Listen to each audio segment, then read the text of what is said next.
প্রায় এক যুগ পর মায়ের বাসায় বেড়ালাম। যেহেতু মা আর আমরা একই কাছাকাছি ছিলাম, একই ফ্ল্যাটে, 4 তলা আর নিচতলায়। এখন মারা যেহেতু চলে গেছে একটু দূরে, তাই 4-5 দিন মায়ের বাসায় বেরিয়েছি।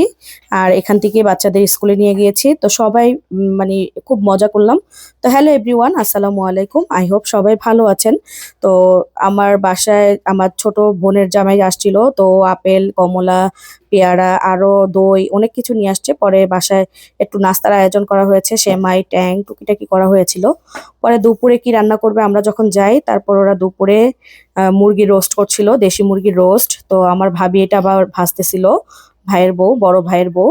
তো ও আবার একটু মরিচ আর একটু লবণ দিয়ে এটাকে মাখিয়ে রেখেছিল প্রায় আধা ঘন্টার মতো। তারপর একটু ভেজে সব ময় মশলা দিয়ে এটাকে রান্না বসিয়ে দিয়েছে। মানে এই রোস্টটা খেতে কিন্তু খুবই ভালো লেগেছিল। পুরো রেসিপিটা নিতে পারিনি, আমার খেয়াল ছিল না। আর হাঁস এনেছিল প্রায় 4টা। তো ভাবলাম হাঁসটা আমি রান্না করি, সবাই বলছিল হাঁসটা আমাকে রান্না করতে। রেসিপিটা যদিও আপনাদের সাথে শেয়ার করেছি, তো আজকে আবার একটু শেয়ার করছি। সব পেঁয়াজগুলো ভেজে, মানে বেশি করে পেঁয়াজ দিয়েছি যেহেতু 4টা মুরগি। আর আদা রসুনের পরিমাণটাও বেশি লাগে। 4টা মুরগির জন্য আমি 4 চামচ হলুদ, 4 চামচ মরিচ, গোটা মশলা, তারপর হচ্ছে একটু বাদাম বাটা দিয়েছি 1 কাপের মতো, দিয়ে আদা রসুন প্রায় হাফ কাপ করে দিয়ে দিয়ে তারপর খুব ভালো করে কষিয়ে নিচ্ছি মশলাটার সাথে।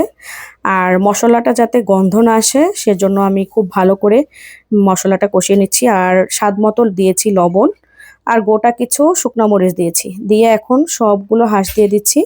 আর এই হাঁসগুলো ছিল দেশি হাঁস, খেতে খুব মজা লেগেছিল। তো মানুষ যেহেতু অনেকেই ছিলাম, আমার ফুফাতো বোন ছিল, আমি ছিলাম, আমার 3 বাচ্চা ছিল, আবার আমার বোন ছিল, বোনের বাচ্চা, বোনের হাজবেন্ড ছিল। তো সবাই মিলে খাওয়াতে খুবই ভালো লেগেছে। হাঁসের রান্নাটাও খুব মজা হয়েছিল। তো আজকে রান্না করেছিল হাঁস ভুনা, তারপর মুরগির রোস্ট, আবার গরুর মাংস রান্না করেছিলাম, আমার ভাবি রান্না করেছিল, সেটারও ক্লিপটা নেওয়া হয়নি। আর রান্না করেছিল কি জানো, না এই 3টা আইটেমই ছিল: গরুর মাংস, হাঁস ভুনা আর মুরগির রোস্ট, আর সাথে ছিল সালাদ। তো এটা দিয়ে ভরপুর আমরা দুপুরবেলা খেয়েছি, রাতেও খেয়েছি অনেকখানি যেহেতু রান্না করা হয়েছিল। পরে বিকেলবেলা মা শুরু করে দিয়েছে পিঠা বানাবে। পরে এটাকে চুই পিঠা বলে। তো এই পিঠাটাকে মা, আমার ফুফাতো বোন, ভাইয়ের বোরা সবাই মিলে ঝিলে আমরা বানিয়ে নিয়েছি এই পিঠা। তো পিঠা বানানো শেষ হয়ে গেলে, আসলে সবাই মিলে বানানোর কারণে বেশিক্ষণ লাগেনি পিঠাগুলো বানাতে। আর একদিক দিয়ে আমার ভাইয়ের বউ আবার দুধ বসিয়ে দিয়েছে চুলায়, প্রায় 3 কেজির মতো দুধ দিয়েছে এই পিঠাগুলোর জন্য। একটা নারকেল দিয়েছে, খেজুরের গুড় দিয়েছে।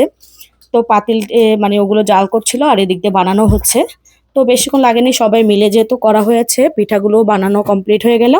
তারপর চুলায় যে দুধটা মানে বলক উঠেছে, তারপর আস্তে আস্তে সব পিঠাগুলো দিয়ে দিচ্ছিল। তো আমি আবার তাড়াতাড়ি করে গিয়ে একটু ক্লিপ নিচ্ছিলাম। দেখেন কতগুলো পিঠা রান্না করবে। তো দুধটা জাল হয়ে গেছে, নারিকেলও দেওয়া হয়ে গেছে, গুড়ও দেওয়া হয়ে গেছে, গুড়ের সাথে একটু চিনি দেওয়া হয়েছে, গুড়ের পরিমাণটা একটু কম দেওয়া হয়েছে। তো শীতকাল মানেই হচ্ছে গিয়ে পিঠার মজা, তাই না? আর মায়ের বাসায় পিঠা খাওয়ার মজাটাই অন্যরকম। তো আমরা মানে বিকালেও খেয়েছি, সকালেও খেয়েছি। তো খেতে ভালোই লাগলো। তো সকালবেলা বেশি মজা লেগেছিল এই পিঠাটা, যখন ঠান্ডা হয়ে গেছে। তো যাই হোক, এই যে দেখেন পিঠার ইয়েটা কি সুন্দর হয়েছে রান্না, তাই না? তো আপনাদের কাছে যদি ভালো লেগে থাকে আমার ব্লগটা, সবাই শেয়ার করে দিবেন বিভিন্ন গ্রুপে কিংবা আপনাদের ফেসবুক পেজে। সবাই শেয়ার করে দিবেন, লাইক কমেন্ট করবেন। আর রিমি মোমো নামে একটা ইউটিউব চ্যানেল আছে আমার, ওখানে আপনারা সবাই গিয়ে সাবস্ক্রাইব করে দিবেন। তো ভালো থাকবেন সবাই, আল্লাহ হাফেজ।